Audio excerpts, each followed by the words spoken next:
It is Saturday night, week 3 of September 1987, and the AWA is traveling to Denver, Colorado. Ladies and gentlemen, I am your host, Brad Drake, and I welcome you back to the 1987 Supermod and my AWA save. Here we go. We're going to get rolling, everybody. Let's go ahead and click forward, and we will go ahead and select Denver. Hey, look, it's Ron Pope. All right. So Mid-South. And let's go 4,000 to 6,000. And one of our... there we go again. We know that we created a venue in Colorado. That Aria, or whatever the heck it was. So for some reason that's not showing up.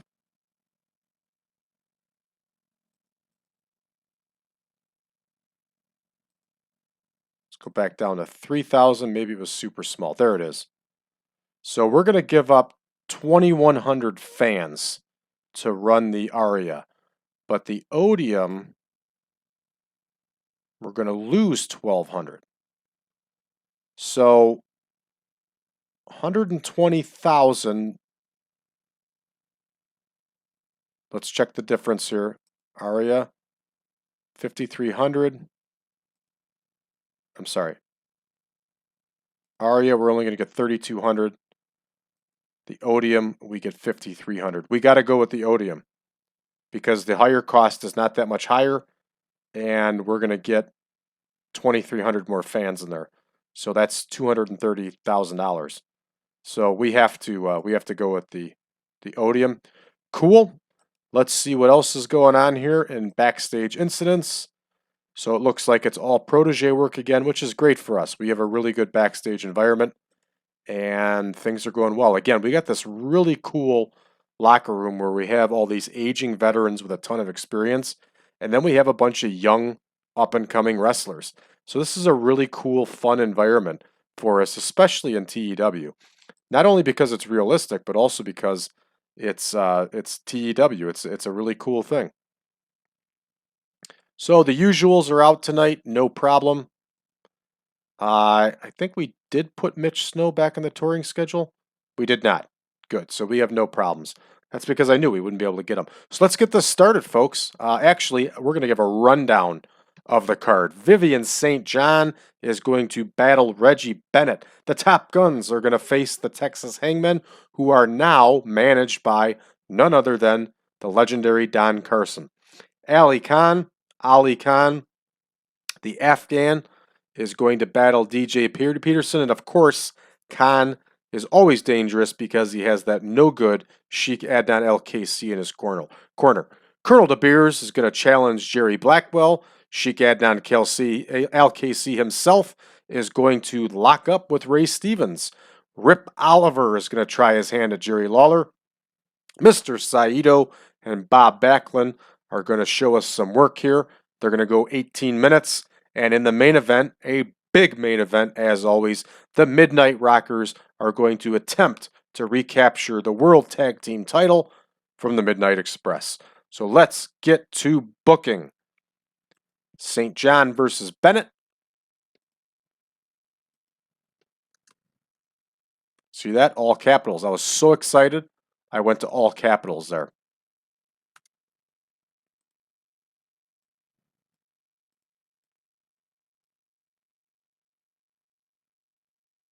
There's Reggie Bennett. I think Reggie Bennett took the last one here. So we're going to have Vivian St. John take this one. They need to trade victories. Both these women are up and coming, making a name for themselves, so it's important that they trade victories. So Top Guns versus the Texas Hangmen.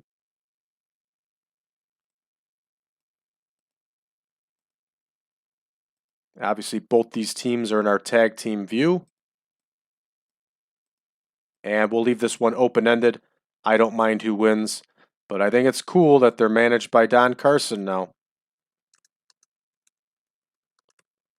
This is actually a really good matchup here because you have the two guys that are really good-looking guys in great shape.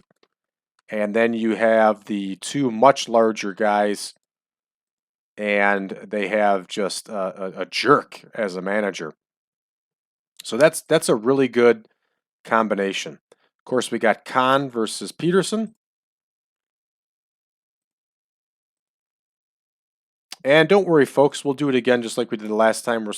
We'll start mixing things up again and having some fun, working some six-man tags. I think this one goes up to 14 minutes. 12 minutes. So we'll leave it at 12 minutes.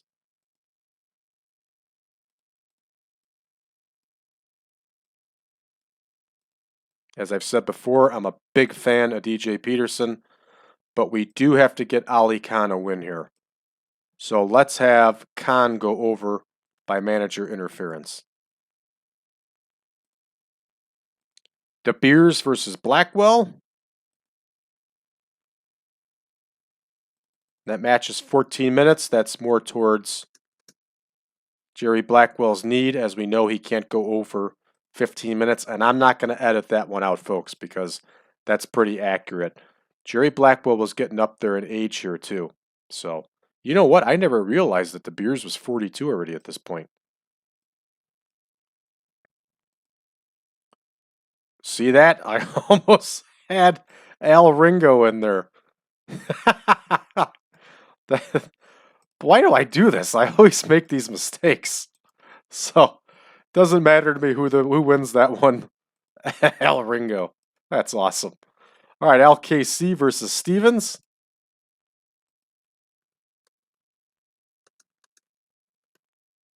And let's leave this one open-ended also. I doubt very highly al-Kaissey is going to get the win over a legend like Ray Stevens, but we'll see what happens. Let's go ahead and book that one. For those of you that were old school fans too, you'll remember that Ray Stevens did a really good job as a commentator during this time period too. We don't have him on our commentary team, but in real life he did pull color commentary duty with Rod Trongard. Oliver versus Lawler. You already know who's going over on this one. We have to keep pushing Jerry Lawler. We have some high hopes for him. Oliver's not going to mind taking the loss. He might bitch a little bit because he's close to the Pacific Northwest, but we don't really care. He's going to have to do the job. He wants to stick with us. So Lawler's going to get the win. Let's go back to our cards. Saito versus Backlund. I think we have to put Saito over here because Backlund has gone over quite a bit. So we're going to have this as a technical masterclass, and we're going to have Mr. Saito cheat to win. Again, it doesn't age well, but back in these days, Japanese wrestlers that were heels tended to be dirty cheaters and would do things like throw salt and stuff like that. So that's exactly what we're going to do here with Mr. Saito. We're going to make this a technical masterclass. Both these wrestlers have the ability for it, and this would have been a technical masterclass. You would have seen a lot of short suplexes here, arm bars, arm drags, waist locks. You would have seen stuff like that between these two. Both these men could go. Even Saito here in his advanced age, he still had another 10 years left where he was still performing at a top performance. And just so you know, today is February 10th when I'm recording this, and it's actually the 32nd anniversary of Mr. Saito winning the AWA World Heavyweight title in Japan. He defeated Larry Zbyszko for the title in 1990. So, here we have Mr. Saito beating Bob Backlund. That one is booked up. Of course, Bobby doesn't mind. And our main event here, folks, we're not going to make this any kind of special main event, but we are going to have them go 30 minutes. And we are going to have the Midnight Rockers take on the Midnight Express, the dastardly duo that stole their World Tag Team title from them.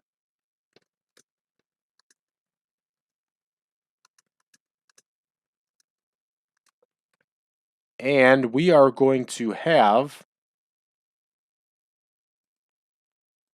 Marty Jannetty go over by DQ. And it's going to be because of Paulie dangerously interfering. AWA had lots of screwjob finishes, folks. So this is nothing out of the norm for this time period. Nobody's going to complain. This is a hot match. This is a hot feud. And this would have been one hell of a match. We got to make sure to make that an epic. So they build up slow and really milk that 30 minutes. So we're at 140. Why isn't it 142 with the 30-minute bout? Should have been 142. Let's double check our times and make sure I didn't make a mistake. 10, 12, 12, 14, 14, 16, 18. I think that's the problem right there. Yep, that is. Al-Kaissey and Stevens should have been 16 minutes. No. Lawler and Oliver should have been 16 minutes. Go ahead and make that correction. Got it done. Let's let this one roll, everybody. All right, Vivian St. John picks up the win. Both these ladies do not have much popularity in Mid-South. That's why they're only scoring a 20, but that's all right. Everybody's got to start somewhere.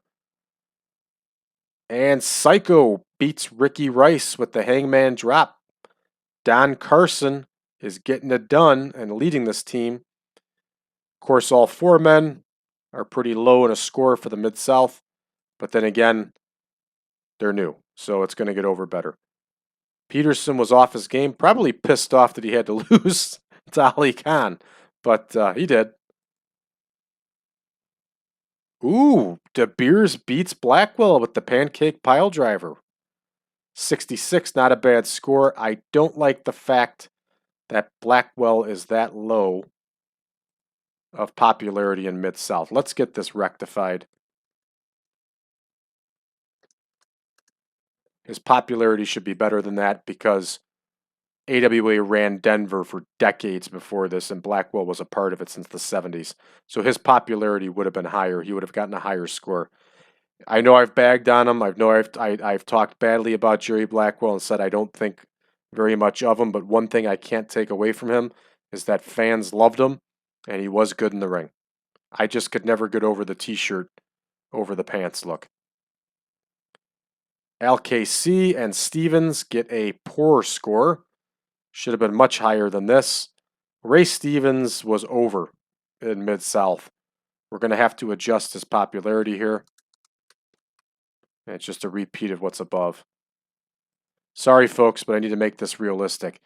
Lawler with a 93. 81 overall for this match. Good score. Good win for Lawler. Again, we're going to have to see how much longer he's got left on his loan. Whoa! Saito and Backlund not doing the greatest here.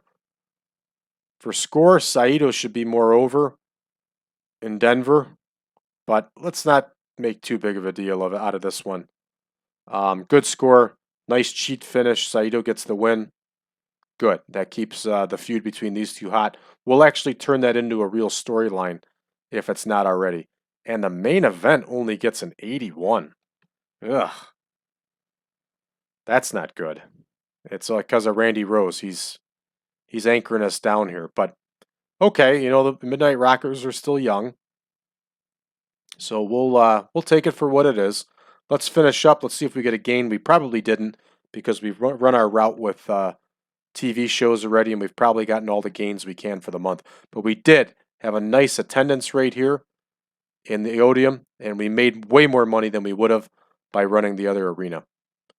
So let's take a look at the dirt sheet just for the heck of it. A lot of bonuses here. A lot of bonuses. And the inexperience penalty. Okay. And Randy Rose. He held us down. That's all right. He keeps gaining popularity. Let's take a look at him when we get back to the main screen. So 78 overall. Not terrible. We got to give a high five here to Bob Backlund. We can't high five him, but we can point out as a good example. I think Randy Rose needs some encouragement. And Sheik Adnan al-Kaissey put in some work for us. Bob Backlund's happy. Randy Rose is happy. al-Kaissey is happy. All right. We're happy. 78's not bad for Denver. And we're trying to rebound. I mean, the AWA's been down for a long time at this point. So, hey, look, there's Wilbur Snyder again, former AWA World Tag Team Champion. While we're waiting, let's update our tour schedule so we don't book the wrong show again like I almost did last episode.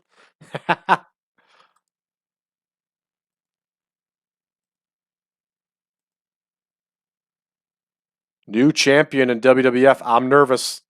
I'm really nervous. They've done some stupid stuff before, like have Bruno Sammartino turn heel and win the title. Oh man, I'm really nervous. Want to check this? Let's do it together. 1, 2, 3. Rick Rude wins the Intercontinental Heavyweight title. Okay, that's not too far off. That's acceptable. No problem. Let's see how the WWF did on Prism. Main event, they get 100 overall. Big score, but again, it's that huge TV coverage that they have that makes everybody over so much. And at the 2 recordings in one night, so they flew in from, wherever, no, they did it out of Rosemont, 2 recordings. So Steamboat beats DiBiase after he lost his Intercontinental Heavyweight title. Let's check to see if that was also in. It was, even though we know Prism was held in the Spectrum. So that's another thing that would be nice, is if you could have a show only at a certain location. That'd be another nice thing to bring up to Grey Dog Software to try to get them to change.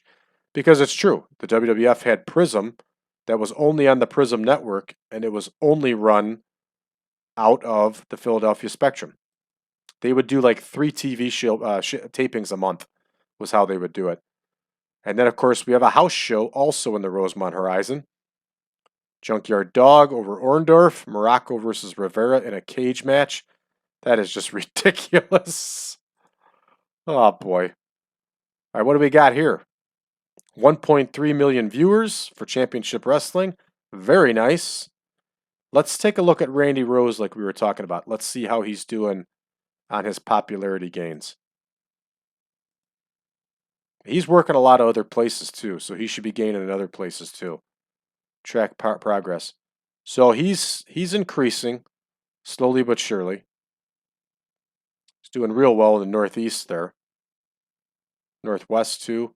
He actually lost in the Southeast. Come on. Big gain in Southwest though. Ah, he's improving. How do you do in Great Lakes? Yeah, if Great Lakes has stayed the same.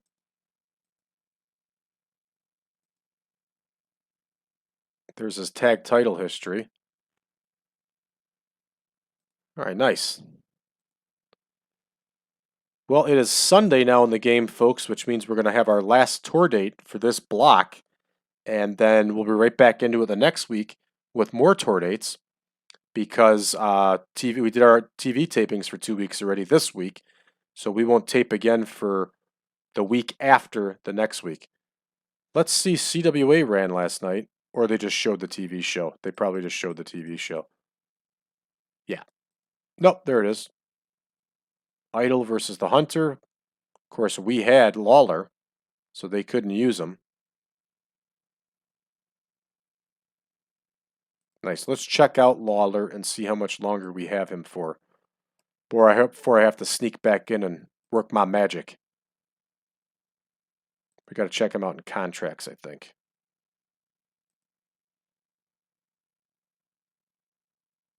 Where are you, contracts?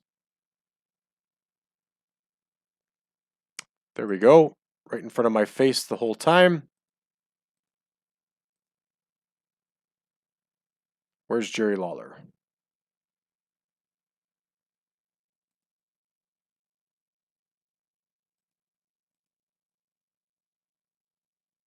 Is Lawler not even on here?